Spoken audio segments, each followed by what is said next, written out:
Kids and cadets, welcome back to Tommy Time. Thanks for coming out. We're revisiting these 3 for $60.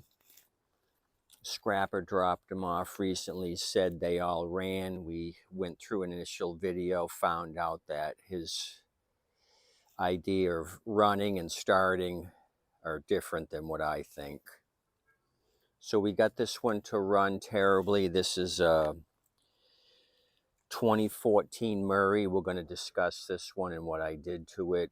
We also got an old style Quantum. This here is a Ryobi 2005 6.5. Deal with this one, big crack in the gas tank, haven't touched it. And then we got a double turd, which is a 2005 Murray.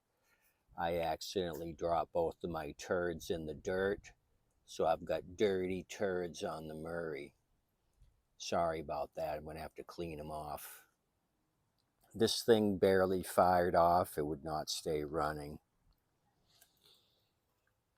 So what I discovered on this thing, it kind of was running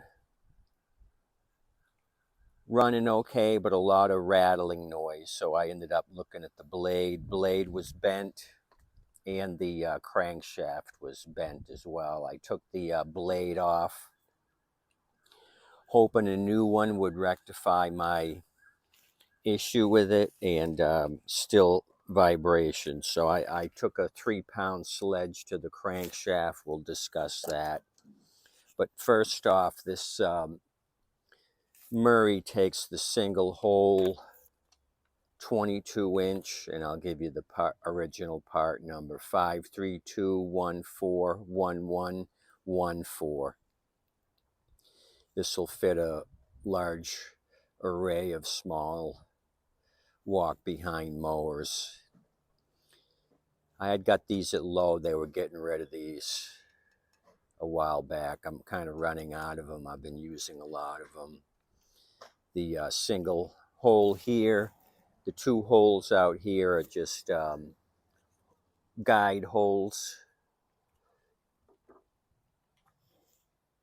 Here's an adapter with the guide stubbies snapped off, but those little holes would go there. This is what I use to get the crankshaft straight, and we'll discuss that. While we're up here, I ended up changing out the gas tank. There was no cap on it. I went to put a cap on the tank that was on it, and the cap was loose. These plastic threads here are loose, and the cap was jumping up and down.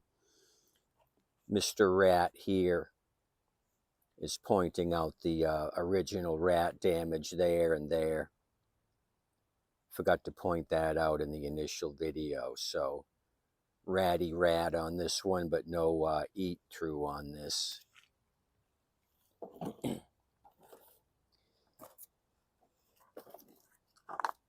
Original recoil crapped out. I was had this on its side to mess with the blade, and I heard a little tink, and I looked, and the pawl had fallen out. So we're down to 1 pawl here,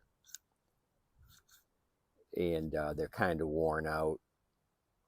You can buy these rebuild kits. I just buy the whole assembly and change it. If you need one of those recoils, there's several different numbers, but this will give you a hit on the Big Jungle Company or Fleabay, 591139. You can get these for 10 to 15 bucks. They give you the spacer and the whole deal here. So that's that. So let's turn this on its side. I've done an oil change on it. Tank is empty. I wanted to get you kids involved in this first before I put fuel in it. I had this one in storage. I had already fixed it. It had ratty rat damage here. I used my AB compound, sealed up the rat damage, and just spray painted it black with some spray paint. Missing the air filter and air filter cover. It didn't come with one. I buy these in a 10 pack. You get a cover and the foam. I get these on AliExpress. These are a couple bucks. I laugh because they're so fast in their production. They don't even bother taking the foam piece out here in the middle. Their machine stamps it through and they just send it down the road. They don't even take that little insert out. So let's get you back up here. So yeah, we'll discuss that. We'll discuss this thing.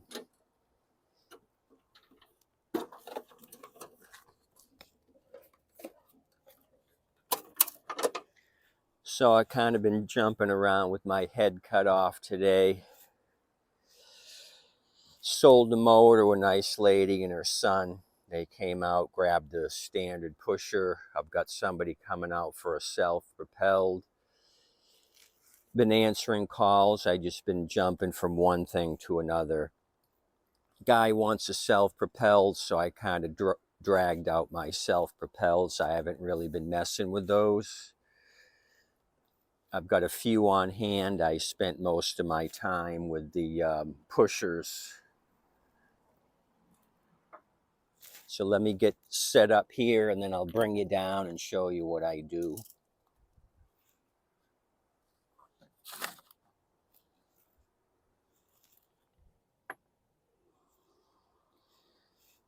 So I kind of glanced at the original blade. I didn't see any catastrophic damage. I didn't see anything that really stood out to me, but the crank is bent slightly. You could see that vibration at the initial startup. So 9/16 on the bolt here. You remove the bolt, take off the blade, take off your blade adapter, and you'll have the shaft. I'm just checking the plug, making sure that the plug isn't attached. So you've got the end of the shaft. It'll be something like this. So you don't want to bang the shaft here with a hammer. What I normally do is stick this on and hammer the shit out of it. You can see all the nick marks. I also have this broken adapter that I got recently. There's no keyway on it, so I just put it on the shaft and then bang it here. So that means I can move this thing all the way around the shaft. I've got this magnetic pickup tool here. I got this at Dollar Tree. So what I do is I stick it to the deck up here, like so. And first of all, what I'll do is take the plug out. I'll turn the engine over, and you can actually see which side will be the high side on the crankshaft. In other words, it's going to be wobbly. Which side's the high side? It'll go up and then it'll go down. So I pick the high side. I take my magnet and I bring it down till it touches the shaft. I'll go back here to demonstrate. So I barely touch the shaft on the high side.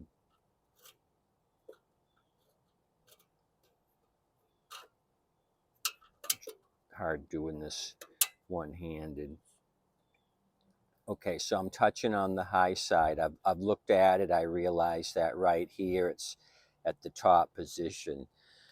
So I rotate it again and you'll see a big air gap here. It'll come around and it'll touch again. So I put my adapter on. I start beating it here to move the shaft down a little bit. I take my end of the magnet, I move it down till it touches the shaft again, and then I start spinning the shaft. And maybe you'll come back to the high side here still, so you want to do it again. Put your adapter on, hit it a couple more times, spin it around, and then pretty soon you're going to get you look through the side here, you're going to get an air gap that's pretty much even. You're going to see the same space between the tip of the magnet pickup tool and the shaft. Then you know you're pretty close to even. Say this is the end of the shaft. If it's bent, it'll go something like this, and then around and like that. So you bang on the high side, and then pretty soon there's not going to be much variation in the wobble of the shaft. You can't get it perfect. You can get it pretty close. Normally, you'd take it to an old-timey repair shop, engine shop, and they have an actual straightening tool. You'll have the engine off of the deck. It's got the 3 holes in this contraption. You put it in, and you can actually move the shaft, and they have these indicators that touch the shaft, and it'll actually show you how far off you are. I tried to buy one on the east coast of Florida. I had found one online.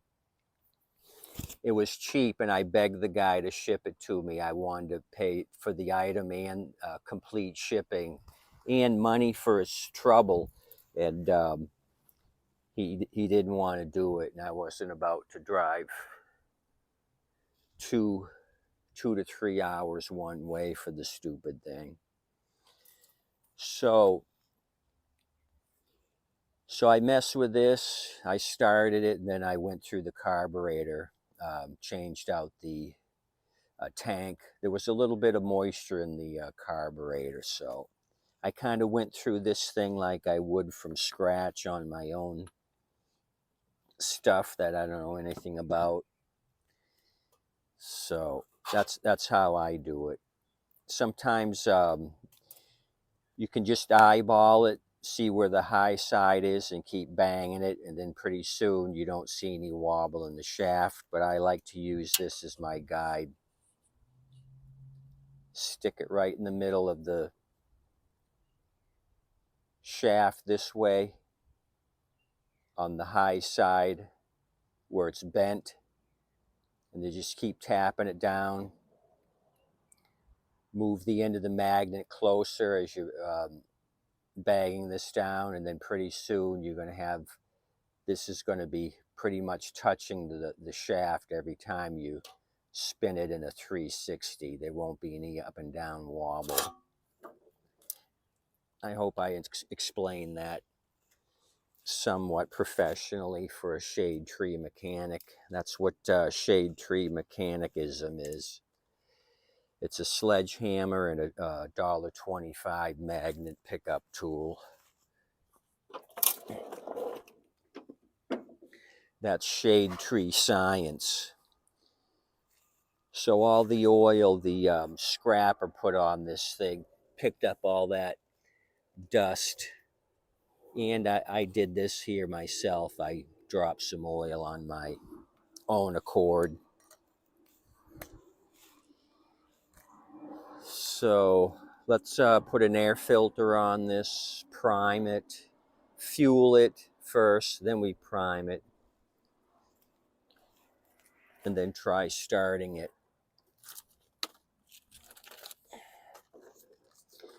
So this will be a bargain basement machine. I won't go crazy on my pricing because over time that wobble's going to create a crankshaft oil leak maybe. But who knows? People could hit a rock next month with this thing and kill it, or put bad fuel in it. My repair may outlast the life of this thing.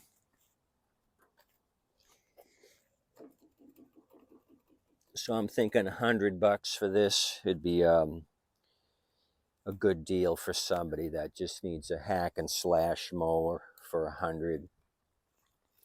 Oh, I got to do the safety brake cable. So this thing's been dogging me on money. This thing's rusty and it's hard to pull up. I got to kind of help it along.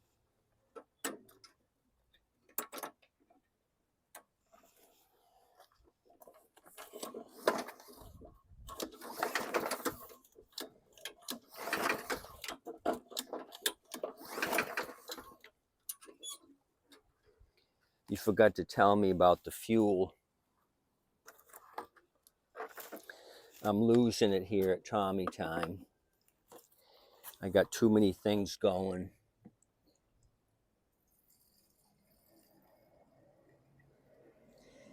Took a couple machines out of storage and they wouldn't start, so I put those to the side. Noticed one with the overhead valve engine like this. I saw some weeping out of the bottom of the bowl, so that gasket on that thing was leaking, so I got to go through that machine because I leave fuel in the tanks, and I checked the tank and it was bone dry, so that's a big red flag. I'm like, where in the hell is the gas? And it had dripped out. So if this thing starts, I'm going to do a little lawn cutting. So I need a clip for the safety brake. Let me get that.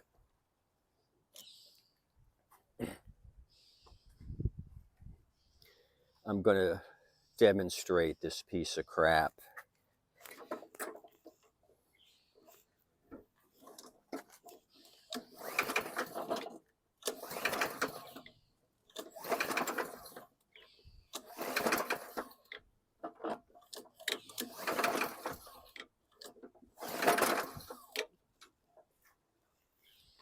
Maybe I won't.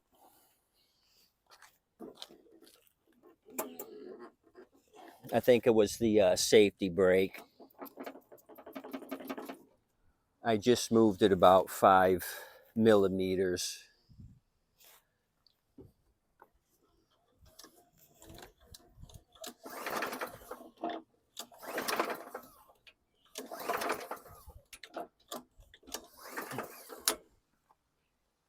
I told you I'm losing it, the spark plug wire.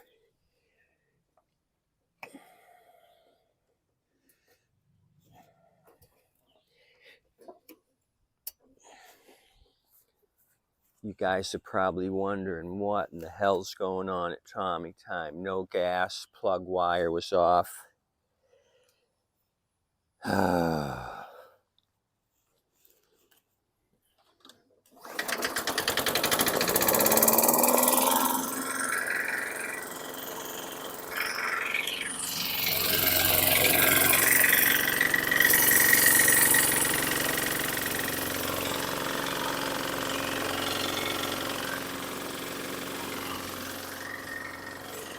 Let me set you up.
So it's noisy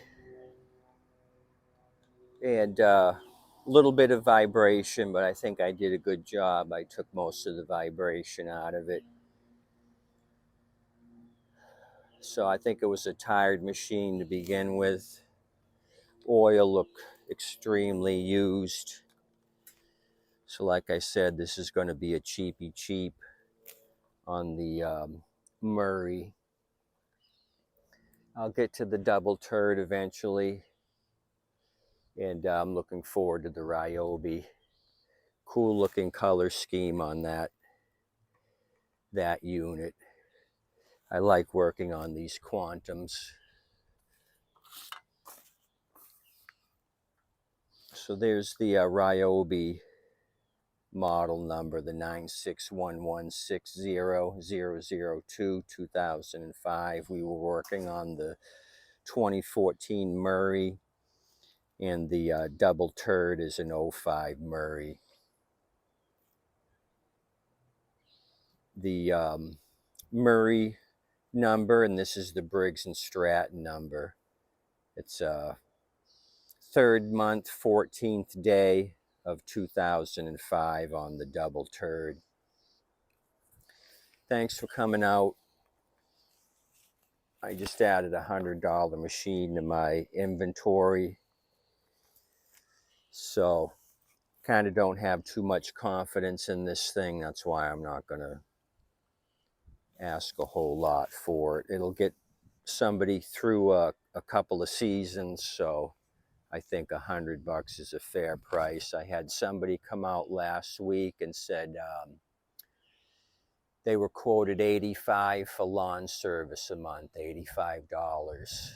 And you pay that every month through the summer and winter. And so I think they bought a $100 unit from me, and they were thrilled. They thought they could do the job themselves and save some money. So somebody buys this unit for $100. It paid for itself in 1 month's time. Anyway, please tip your waitress and wait staff. They're doing an awesome job. Thanks for coming out. I may bring you along for those other two projects, maybe the Ryobi, but not the other Murray. Because the other Murray's going to take me a while. It's missing a lot of crap.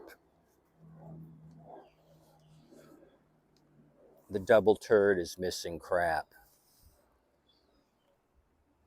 But we're not going to cluck around any longer. We're going to get busy, and we're going to plow through this deal one way or another.